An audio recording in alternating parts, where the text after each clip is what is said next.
Welcome to Standing on Business with Eric Foss. I'm your host, Eric Foss.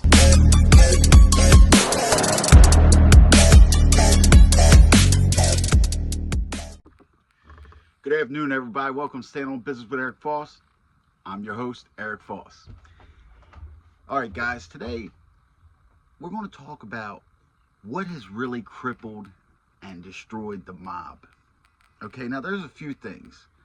We could go into the RICO Act, which came about in 1970, and a lot of people will say this is what brought the mob down.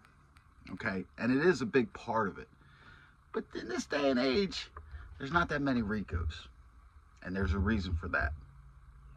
We'll get into that. Now, a lot of people say John Gotti destroyed the mob. I call bullshit on that. Like I said, RICO was around before Gotti. There's always been informants. There's always been indictments. So, no, Gotti didn't destroy the mob. Now, Gravano testified against however many people, puts however many people away, told a bunch of stuff that was basically, already known, a lot of the stuff. So, I'm not going to say Sammy the Bull. Now, what could it be? Like I said, part of it did have to do with RICO. But what the government has done, they took the mob's hustles and turned them all legal. So basically what I'm talking about, and we'll use the simplest one, is like gambling. So the government had seen how much money there is in gambling. Like you see even with the Gamblers Anonymous and all that kind of stuff. Oh, it's so terrible. So they tore down on the mob about this gambling stuff, okay? But then you look up, next thing you know, gambling's legal everywhere. And you could do it online, whatever. So they took that from the mob. So basically what they did is whatever hustles that the mob had that the government could, they would actually, and they have actually stolen from them and legalized it, and they made the money off of it.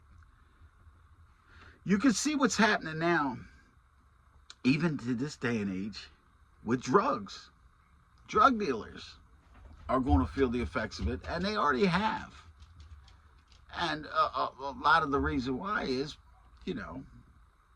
government being more lenient on drugs. Okay, well, let's talk about marijuana. Now, obviously, it's not legalized by the federal government yet, but they're still making money off of it. They're invested in these, politicians definitely are invested in these weed dispensaries and things like that, and they're just cleaning up. So that's what they do, and they've hit the mob so hard with this kind of stuff. Like, even if you look into, like, unions and things like that, the mob's not controlling that anymore. You know why? The government is. The government is.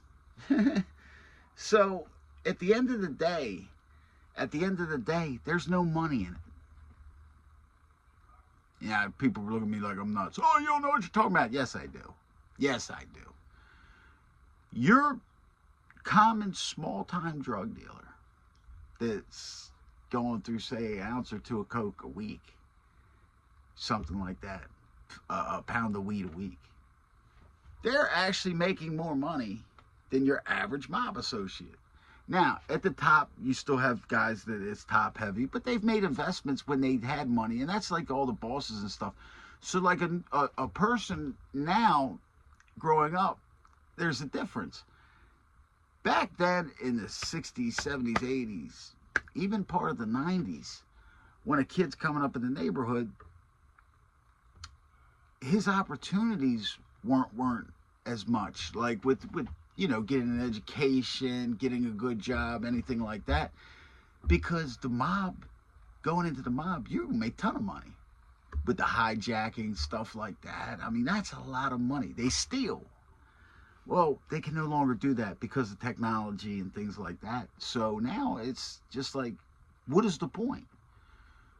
It's just like I like to tell people, they'll say, oh yeah, there's people in prison who are better basketball players than LeBron James, Michael Jordan, all. Bullshit. No, there's not. Because guess what? Nowadays, as soon as you're a kid, 8 years old, 7 years old, and anybody spots that talent, they're pulling you out of your situation. They're pulling you out of the hood. They're going to make sure these people will come into the hood and go as far as adopting kids and stuff like that, so that they stay out of trouble, so they can cash in later. Because there's more money in sports than there is in drug dealing now. Back in the day, there wasn't. So you would see guys who chose to be involved in drugs. We have one, Skip Wise. He's the best basketball player to come out of Baltimore, in my opinion. And he went to Clemson. I think he did a few days with the Spurs in the NBA. And that was it. He wound up doing a bunch of time in prison and all because he was in the drug game. There was more money in drugs than there was in being an NBA basketball player back then. But obviously that's changed. So I like to use that analogy to just say the same thing is with the mob. There's more money in going and working at UPS than there would be being a mob associate. The government's not stupid. They're not stupid. They're going to use whatever they can to cripple whatever organization. So now what it's done to the mob. Now the mob's always had their hands in some type of drug dealing, and they've back in the 80s. They had the heroin game locked down. They definitely did. You know, with the pizza connection and all that kind of stuff. They were the ones. They had the plug. But now they don't got the plugs. So now for them to even make money, they got to violate the rules, sell drugs or whatever. Now, what comes along with the drugs? You got the mandatory minimums, the harsher sentencing, the heat, stuff like that. So they basically painted the mob into a corner that they can't get out of. They cannot get out of. Loan sharking. I ain't got to tell you about that one. Government been stole that. But think about it this way. They can't really loan shark. Go ahead. Go lend a guy $20,000 and send 3 goons to go collect it. He's going to call the police or he's going to shoot you. Just what it is.